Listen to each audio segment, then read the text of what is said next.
আর ginger, এটা black pepper. চিকেনটা আগে দেখা, চিকেনটা কী করছো? এটা কি? চিকেন মশলা। এই যে চিকেন পেস্ট করে নিয়েছে, চিকেন মশলা। এটা garam masala, chilli flakes, red chilli powder, coriander leaves,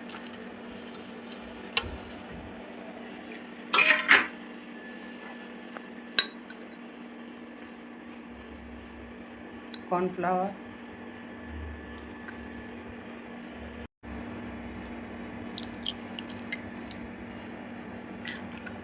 1 teaspoon maida, salt, oregano.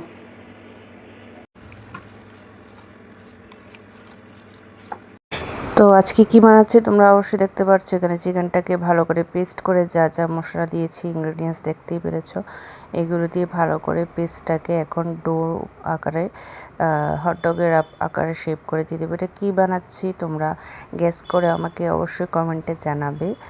আমি আজকে এই রেসিপিটার নাম দিচ্ছি না, দেখি কে কে আমার ভিডিও সম্পূর্ণ দেখো কি না, আর আমাকে অবশ্যই জানাবে এটাকে কি বলে।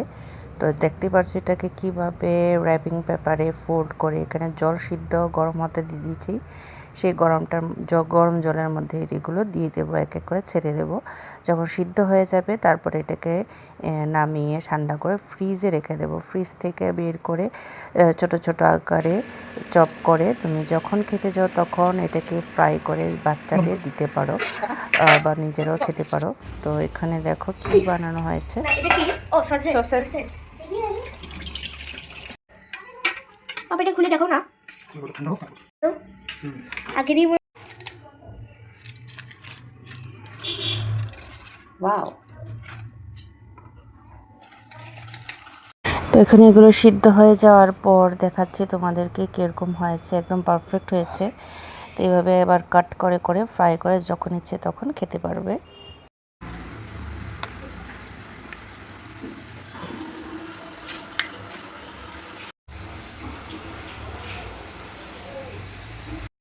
তো এখানে তেল গরম হয়ে গিয়েছে, এক এক করে সবগুলো ফ্রাই করে নিচ্ছি। তোমরা ডিপ ফ্রাই, শ্যালো ফ্রাই যেটা খুশি করতে পারো। এখানে আমার তেলটা একটু বেশি হয়ে গেছে মনে হয়েছে, তো তোমরা চাইলে তেল ব্রাশ করেও যদি হেলদি বানাতে চাও খেতে পারো। একটু সস দিয়ে যেভাবে খুশি বা ব্রেডের মধ্যে দিয়েও খাওয়া যায়। তো thanks for watching everyone, see you in the next video. Thank you.